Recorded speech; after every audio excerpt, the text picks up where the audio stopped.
Welcome to the Globetrottin ADs. This podcast is for you, athletic directors, activity coordinators, coaches, and program associates based in international schools around the world. The Globetrottin ADs is proudly hosted by Nick DeForest from the American International School, Vienna, and Matt Fleming from the American International School of Budapest.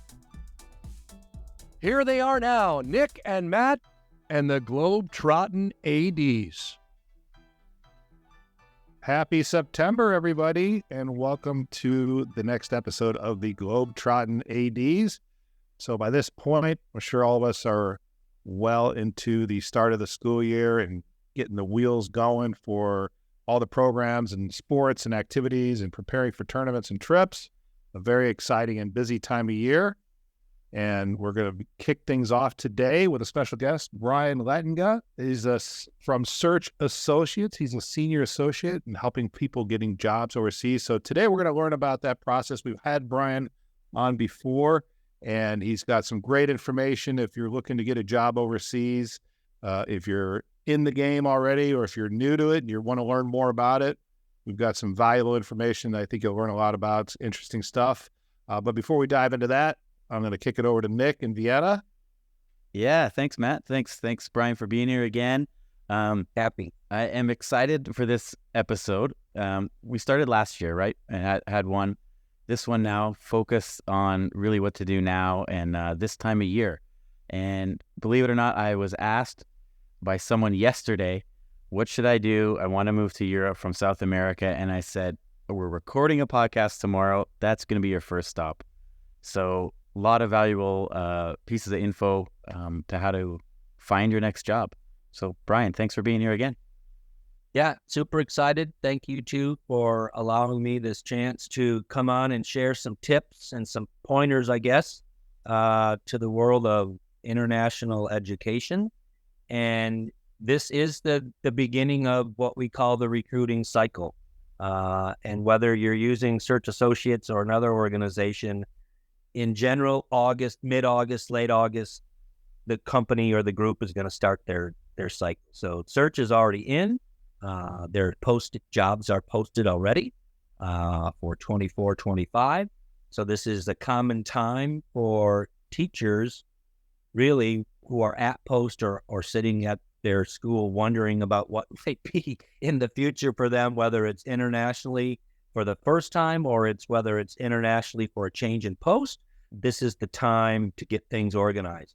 So I'll talk a little bit about the recruiting cycle in two phases. One, I'll give you the big picture, and then I'll break it down for two different groups of listeners perhaps today. So big picture goes out to the year long of recruiting. Yeah, it's August to August. That's the recruiting cycle. We start to see at Search Associates in September and October and November, more and more positions getting posted, whether they're PE or AD, whatever, that's when they start to get posted. The season will then get really intense for postings and interviews and hires between November and March. So there's a theory out there that you need to be in the game really early, like now in September. Some of that is accurate. For the most part, though, if you are using Search Associates, for example, you'll want your profile active, meaning you've reestablished it before, October-ish, middle of October, so you can start to see all the positions being posted. Right. Positions like PE and AD and aquatics directors, there's only a few of those at each school. So the sooner you see those posted and the sooner you apply, obviously the sooner your name could get seen by the school that's doing the hire. Yeah, and I know this time of year is, as we approach October, a lot of schools, I'm not sure how it is at your school, Nick, but I know at our school, for example, we have a letter of intent that's going to go out soon, believe it or not. And the administration is going to want to know, okay, what's our intention for next year? Where are we at? There's a couple of different tick boxes you can hit, but either I'm definitely leaving, I'm not sure, or I'm coming back. And so that, I think for the folks who are either thinking about going or I think this probably helps them solidify that decision-making process. So I think if they're in that situation and reaching out with you guys and getting their file sorted, I think that's probably would help them mentally in terms of getting ready for that decision-making process. And giving some, it's a more thought about the timing. Everyone, whether you're new to the search associates or moving from post, getting your admin team understanding that you are thinking of a move, so there's no surprises when you reestablish an account or when we start calling we will search up referees if we need to, if the emails don't match. But for the most part, candidates will need to have that profile with search active, meaning the registration fees are paid, references are in, your resume is in tip-top condition, your cover letter, if you're an AD, everything is in order. So you can get going. Declaration dates, right, coming now. So some schools even have a declaration date of hard sell as November 6th. You need to tell us yes or no. And if you're scrambling to make a decision with that declaration and you don't have your profile ready, you're just going to miss out, on some windows of opportunity. Wouldn't it be true that people get their search associates account active before they turn in that letter of intent that Matt mentioned, just to test the waters, see what's out there? For sure. And everybody that's overseas understands a soft search and a hard search, right? So soft search might take that document that Matt was sharing, and put maybe will return or thinking about returning, but they know that hard date is coming. So they'll go and have that conversation with their head of school and principal and say, listen, I'm checking maybe because I want to kind of look around. But before the even looking around part can happen, you've got to have your referees and your admin have got to have those finished before you can even start to look around. So yeah, that's correct. So so just to finish up that piece on the rest of the recruiting cycle. So there are always hires that take place April, May, June, July, August. That just is the end of the phase, but the peak, was earlier in the recruiting cycle, which is hard and evidenced is mid-November to March. That's when that's when our job fairs are available for candidates to go to. So it makes a lot of sense that that's when it's happening. And if schools will match it with their declaration date, they can't post a job really until they know what their on-staff teachers are up to. And in one piece for all the listeners that are coming from the States or overseas that have not used Search Associates or another organization per se to get their profile started, now is the time to get that started because you want to be active with what other organization it is. By mid-October, November, you want to be active. And for search, it's fill out the profile, have your resume uploaded, get your teaching certificate uploaded, start thinking about how you're going to do a background check, whether it's locally or with the FBI. Get the references sorted out and completed as soon as you can, because the sooner you're active, the sooner you can look on our database. And, each year we have over 800 schools that we work with sign up and want to advertise for positions. And are schools already going to decide, or is there a time, like if they get the right candidate right away in September, are they going to make a decision, or do they normally wait? That's a super good question, Nick. And it will depend on the leadership at that school, so some school leaders will play out the open window. Let's say that the position closes September 12th. So they'll collect resumes and they'll probably be doing interviews along the way, but they'll hold until the 12th. Others will tend to do the interviews the whole window that it's open, and they will hire if they know they've got someone great, especially if it's a teaching couple early in the season, like September and October, when 2 posts can get filled at the same time through one hire. They will jump at that because it's just going to make recruiting easier. So yes, this is the time. If they find someone great early, they will take it. But it's hard to tell because everybody's got their own different style of hiring. Sure. And what that looks like. No, that's good to know that people shouldn't just wait, really do get it in there early because the spots may go, right? If they want to be picky and where they want to move to. Yep. And for all you ADs out there and aquatics directors, those are seen as middle level, higher level leadership positions. And those will get posted now because no school wants to be chasing up, an AD in March or in February, really, or an IB coordinator or an assistant principal. So those jobs will be listed now. And you can see those in our open leadership vacancies. Right on our own Search Associates webpage, those positions will be listed there. And then they'll also be listed in the school's rank, the school's general post, which is for active candidates to view. But for sure, you'll see them. Yeah, I saw one school out there. I won't say the name of it. It was out there in Asia.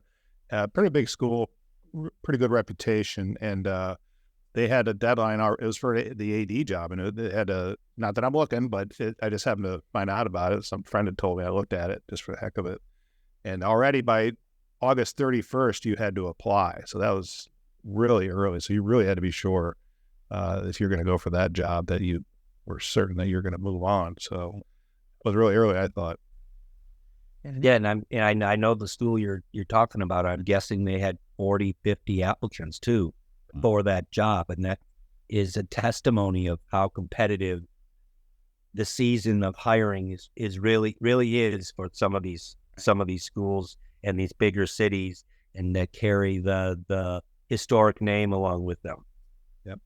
We have two PE positions open this year, and one's a retiree. And people around that know us know that this person is up to retire. And, you get the questions, how many more years does he have? How many more years? Oh, this is a year. And already the week before school started, I got some messages from people. Is this the year that he's going to retire? So that, when it comes to retiring, and it's easy to foresee what's coming, right? Yeah. And that job also, Nick, will have 40, 50, 60 applicants for sure. I mean, you're in Vienna, it's a desirable space, and the school has a storied and historic history to itself. So there's a lot of allure to it. And you can coach for me. So, that's... Yeah, okay, sort of. I'm going to apply. Come to Budapest. Well, what about how many jobs? I mean, we talked about there's not that many AD jobs and lots of people apply, but Brian, how many really come up each year around the globe? Yep. So I pulled some data, from our offices just to take a peek, and we'll talk about. So there's placements, and there's posted positions, right? So those are the two sets of data that we kind of will study here in the next couple seconds. So posted positions is the number of positions for that area, right? So let's just talk about PE. There's a lot of ADs in the States that are PE teachers and they're ADs. So last year we had 452 PE positions posted. That means 450 people got jobs in PE. That's how many were out there to go. So that were posted. Doesn't mean they all went through Search Associates, because big schools know they've got to have lots of fingers in lots of pots. So let's just talk about PE placements for a minute. So going back pre-pandemic, we were right at around 100 PE 100 placements for PE just before pre-pandemic. Pandemic came, and that number dropped by quite a bit, right around 70. Following year, we were over 100. Last year, we were well over 100. So about 115 last year, PE placements. So this is a good number of, thinking about the placements. And then for ADs, we can talk about that, because ADs, again, are a little bit separate. So last year we placed 14. The year before that, we placed 18. Pandemic, 10. And the year before that, 13. So you can see the trends kind of bunch up together. But your background obviously is going to dictate how competitive you are in the spirit of looking for these posts. And that's, key to anybody's search is how competitive can you get versus the other candidates. Sometimes I share, that analogy of being in the woods with your buddy and the bear comes. You don't need to be faster than the bear. You need to be faster than your buddy. And in our world, you've got to have a profile that looks better than the next person's. Yeah. 450, that's really all around the world, right? That's, if people are picky, I think, is Europe the hardest place to find jobs, or is there a region that sticks out? It's a good question. Again, a lot of that depends if you strip it all down to the number of schools in each region. So Europe is a region. There is this aura that everybody would like to be in, Europe. That's, kind of lower. The biggest emerging markets are in the Middle East and in mainland China and Southeast Asia. So when there's more schools, there's more jobs. So people again need to start to think about how competitive they will be for those positions. I'll talk a little bit about a competitive profile here next, but I didn't really look into the data of where people were being posted, but Western Europe tends to be historically where most candidates, when I interview them, they say they want to go, and then it's kind of mingled with Eastern Europe, Latin America, Africa, and Southeast Asia, and mainland China. That the numbers I can pull to be exact, but I don't know them right off the top of my head. But just by historic conversations, that's what we see. So, Brian, just a question going back about growth of international schools in general. Do you have any data about the number of schools that are either new schools emerging or more and more schools being created? So obviously that means more and more jobs are going to be available. So do you have any information about that? Globally, I would say the ICS research, the data group that collects international school data, would have the most recent. I didn't read up on that here before we met today. We have seen, the number of schools increasing that come into the search profile. I mean, we vet schools. That's another, benefit of search associates, is schools will apply to come work with us, and then we vet them and make sure they meet our criteria as well. But I do know that more and more schools are specifically coming out of the Middle East and coming out of mainland China, just through our internal conversations with different offices. We have an office in the Middle East. We have a couple offices in Southeast Asia. They're the one, our colleagues are sharing that these are the markets that are emerging, but I don't have specific numbers. But those would be, easy enough to find with a regular, search. You guys ever have to decline a school? Yeah, there are schools like candidates that don't meet our criteria, and when schools apply to ours organization, they have criteria they need to meet, just like candidates need to meet the criteria. Both candidates and school need references. There's some documentation you need to supply in advance. In both, I obviously know a little bit more about the candidate side, and that's maybe we can explore, kind of competitive candidates and what they might want to do. Sure. Okay. That's great to know, though, that, a big bonus to not just look online and find a school that has some jobs, That's a huge bonus, Nick, and I'm glad you brought that up.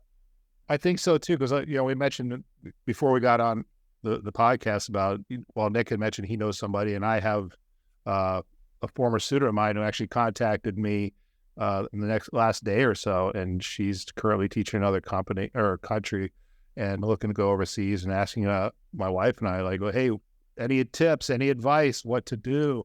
And so we've kind of given her some information, like, here's what we think you should do. But I mentioned her to, like, yeah, you probably should get in touch with search associates, or get a profile out there and they'll help you get a job and get a good placement, because they're working with good schools. And as you just mentioned, you vet the schools, you know who you're working with.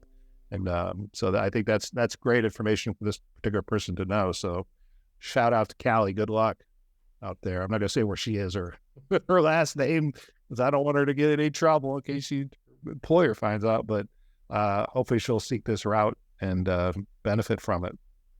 Yeah, hopefully. I mean, the search candidate base is growing all the time, and this is the time for people to start looking. So I would encourage everyone that has ever even thought about working overseas, if you're interested, you can get through the decision tree, it's called, on Search Associates, and you answer some questions, and you'll land in a senior associate's office.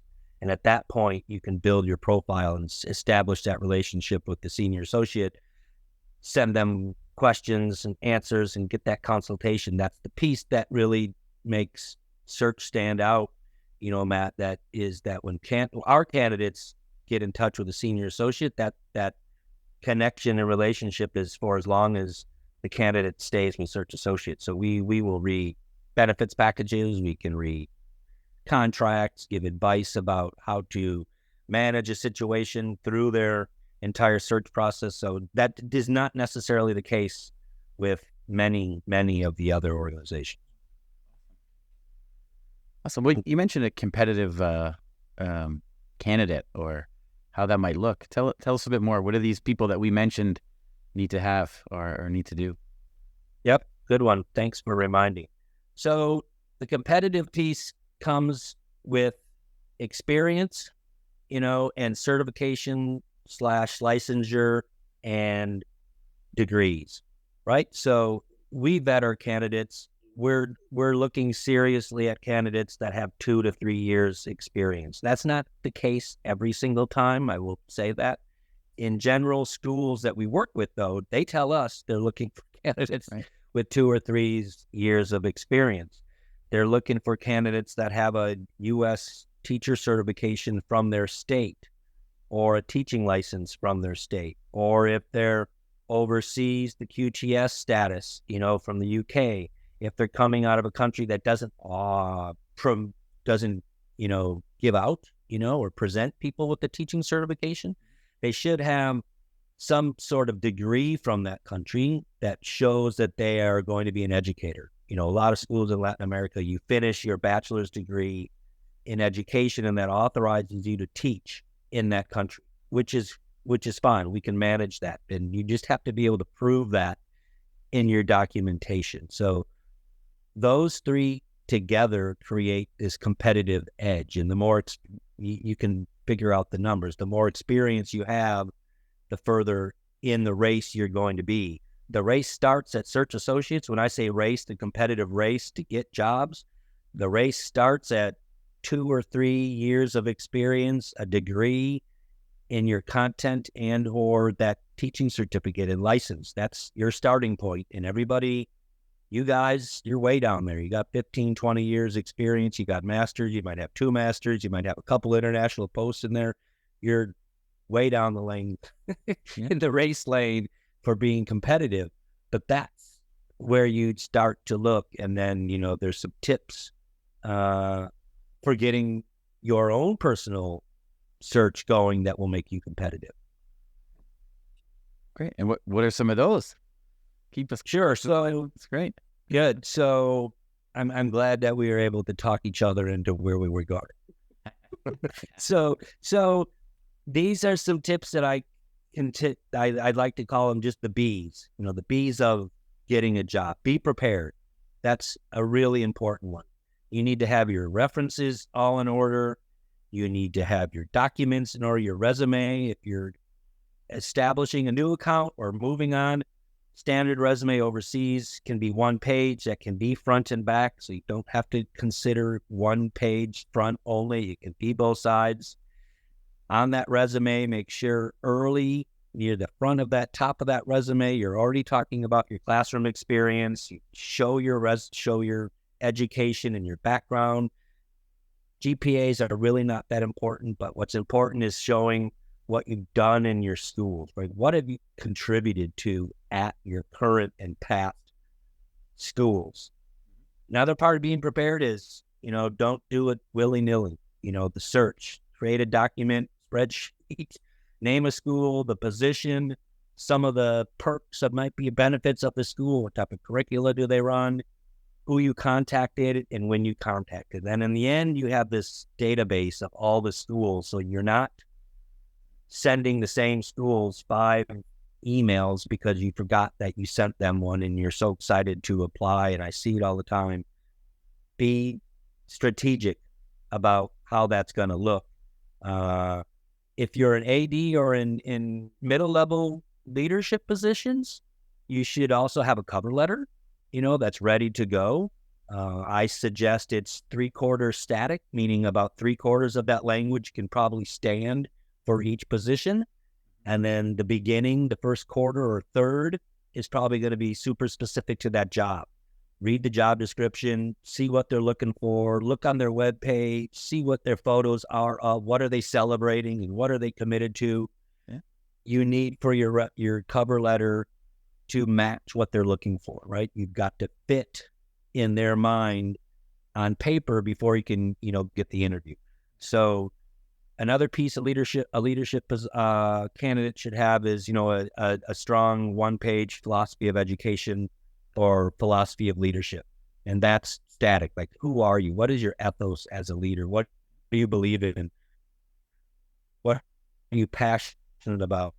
What pedagogical practices drive you forward in the world of education? Show them who you are. So those 3 are what you'll need for those leadership positions. As far as the next step, be positive. This is super competitive world of international education. You are not going to get an interview for every position you think you are. You might not get any letters back saying thank you for sending us, as big schools have lots of applicants coming in. I mean, maybe you two can share a little bit about what it was like when you were looking and how easy or challenging it was to just get response. Well, I'm going to bow out of this conversation because a lot of the listeners know this is my 19th year at AIS Vienna and my one and only school. And I don't think I'll ever look, Brian, but you never know what the future holds. But Matt's moved around a little bit.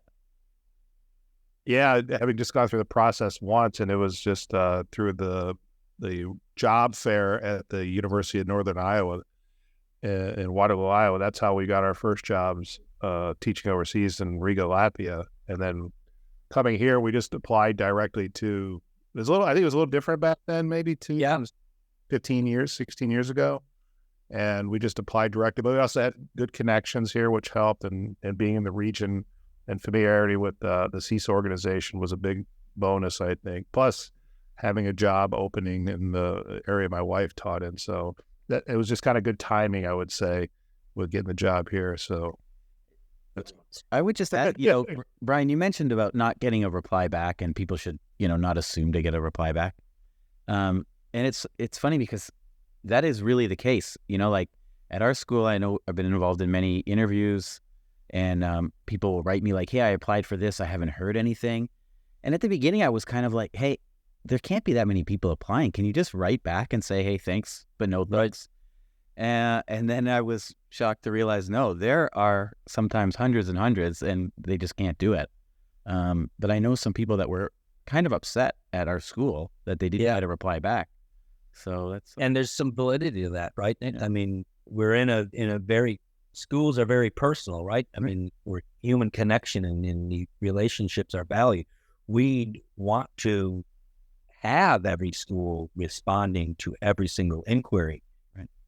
Yet when a school perhaps put the post on their own webpage and then post it on 5 different spaces, they may get hundreds of blanket, like I call cold call messages. Like I saw on your webpage, you have a position, and they're not even meeting the criteria that might be on the job description. Like, an easy vetting line might be 5 years experience. So they might not even look at a resume that you don't have 5 years experience, or they might not even look at a resume if you don't have a degree in early childhood to teach pre-K. That's just, you go off the list. Yeah.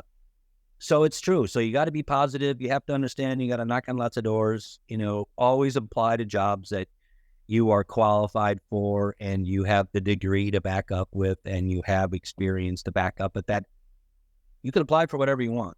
We know that those things happen. And just out of my office, I had 0 teachers last year get placed that didn't have a teaching certificate. Company-wide was less than 3%. So without a teaching certificate or proof of a similar psych certificate, the numbers, go down fast. And that can be challenging for candidates that are coming out of like higher ed. They've been into college and they want to go, and now they want to teach high school. They don't have a teaching certificate, or they're coming out of a charter school in the States or a magnet school or a faith-based school or private school.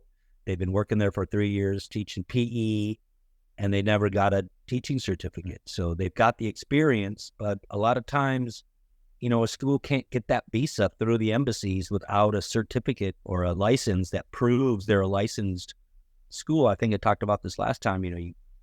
A country's not going to say, let's bring in all these uncertified teachers when they got a handful, thousands of certified ones in their own country. Yeah. So that could be there. That could be a factor, and being focused and intentional and purposeful with your search.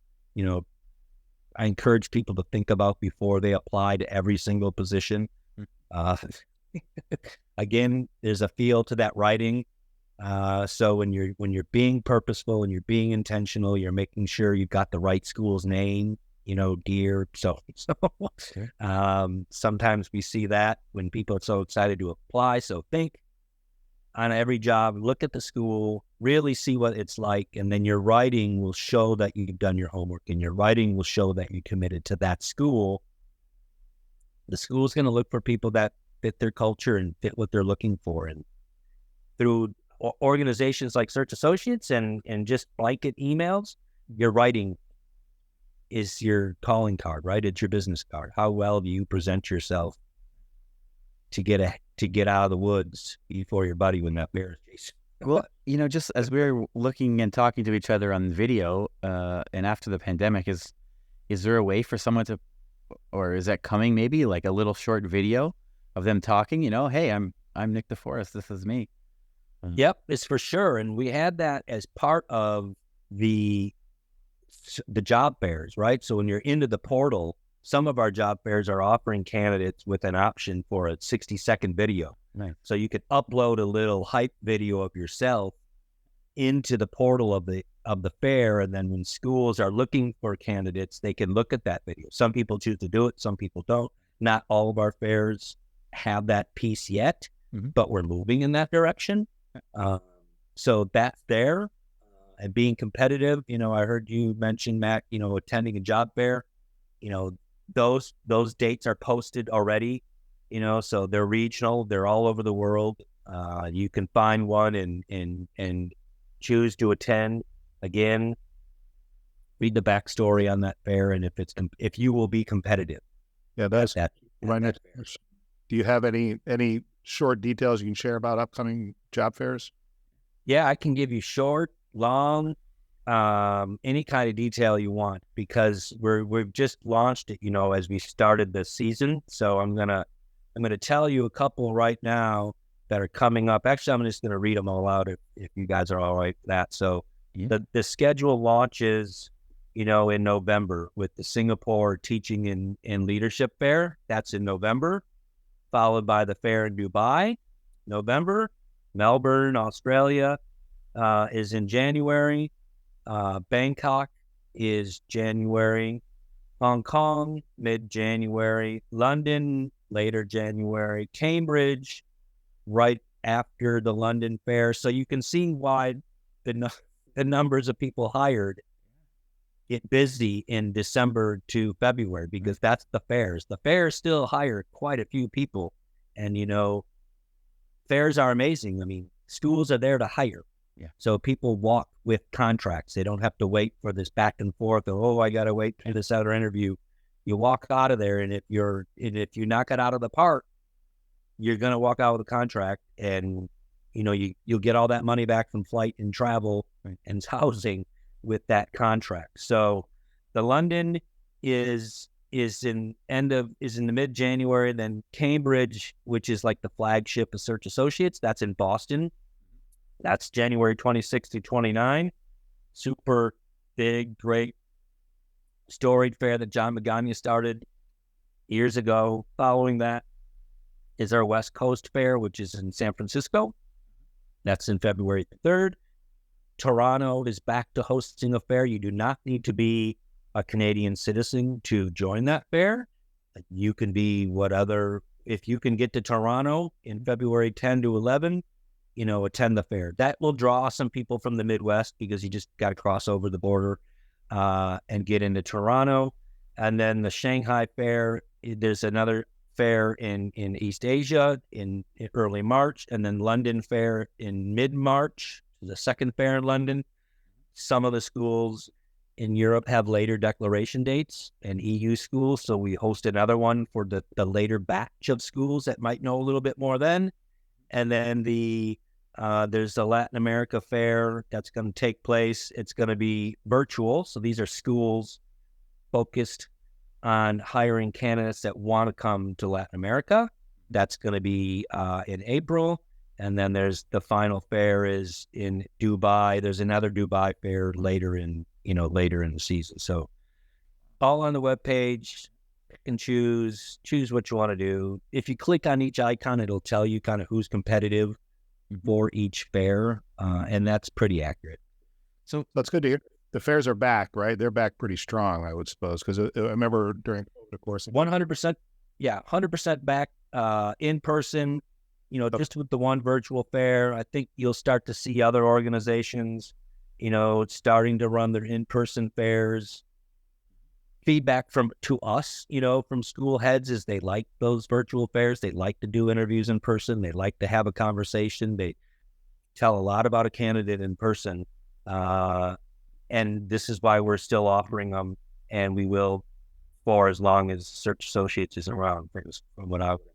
Well, Brian, you mentioned just maybe last, we'll have a lot of American listeners. You mentioned the American fairs in Toronto. So therefore, probably people just going overseas for the first time, I guess, for the most part. But those European and Middle Eastern and Asian ones, are those all current international school educators trying to move? Yep. So there'll be a smattering I'll take that back. There will be majority of the candidates in the overseas fairs will be overseas teachers looking for their next job. So you can read, the Asia fairs tend to have bigger schools from Asia, mid-sized schools from Asia, smaller schools from Asia, and some of the bigger mid-sized schools from all over the world. They want to go and grab some candidates that are living in Asia and hopefully bring them to Africa or something like that. Yeah. So that is certainly going to happen. In the States, though, people will travel back to Boston because they know that's a great fair, and they know that there's going to be a lot of couples get hired in Boston. A lot of people that teach IB get hired in Boston. So people will fly back. Matt, you remember, you flew around. I flew to Search my whole career to go to that job fair, knowing that it's a great place to get post. San Francisco tends to pull more East Asian candidates that are there. Not saying their nationality, but they're out in East Asia. So San Fran is a good fair to go to. So a lot of schools from around the world will go there knowing that the candidate pool is. But in the States, I would say it tends to be more candidates from the U.S. Either they're returning to going abroad or they're new to the world. But that's another glorious thing for all the school leaders out there is in the States, we're generating candidates all the time. Yeah. Year-round candidate flow. Pipeline is building all the time. If you're overseas, your pipeline grows from August to December, right? Because then you've made your hires and all those people move and they stay within the cells of international teaching. But if you're pulling candidates from the States, we're cycling through amazing candidates all year long. We don't have to wait till the window opens or the declaration dates take place. Well, are you going to be at one of those fairs? Where could someone, if they want to meet you in person? Yep, they can meet me in person lots of places this fall because I do a lot of good work with universities and through other teacher conferences. So my next place will be University of Kentucky. I'll be down there working with the Department of Education there on the campus. I'll be in Louisville around the same time, same month. And then I'll be in St. Louis at the National Association of Independent Schools People of Colors Conference. Then I'll be in Milwaukee for the WIDA conference. Then I'll be in Illinois for the Trans Language Teachers of Illinois conference. And then Search Associates Cambridge Fair will be the first fair I'll be at. I'll be there that whole week. It's set up so candidates can, come in and talk to their senior associates. Okay. And I'll probably be at the Toronto Fair. That's pretty close for me. It's a couple hours from my house. So I'll probably stop in there and meet candidates and give a hand to the group at the Canada branch. Well, I hope if someone listens to this and goes to a fair, they run into you and say that they listened on Globetrottin ADs. Right. But other than that, I was just going to say email, website, where would we direct people to go to right when they're done listening to this? Oh, right, for sure. So www.searchassociates.com is the place to go if you want to just start getting the feel of international education. There's some FAQs. There's Learn About Us. You'll find me there on Meet Our Team. You can just see who I am. You see me on Facebook. You can follow me at Brian Lettinga there. You can follow me on Twitter /X. You find me also there. And geez, I guess that's about it. So you'll find me in those places, and you can just send me an email. blettinga@searchassociates.com is another good way in. All associates, senior associates are happy to answer questions. So that's, a good thing to remember. So if you are listening, you can write anybody at Search Associates and find out more. If you want to speak with me, awesome. Use my email, follow me on Twitter /X or join. You can find me on Facebook also, and LinkedIn. Great. Well, Brian, as always, a wealth of information. I as Nick said, I just echo that. I hope somebody out there listening takes advantage of this and has a lot to learn about it and finds a great job out there in the world at a good school and enjoys this wonderful world of international education that we all know and love, and make a great life out of it. So all the best to our listeners who decide to take that route. And Brian's there to help. And thanks again for reaching out and giving all this valuable information.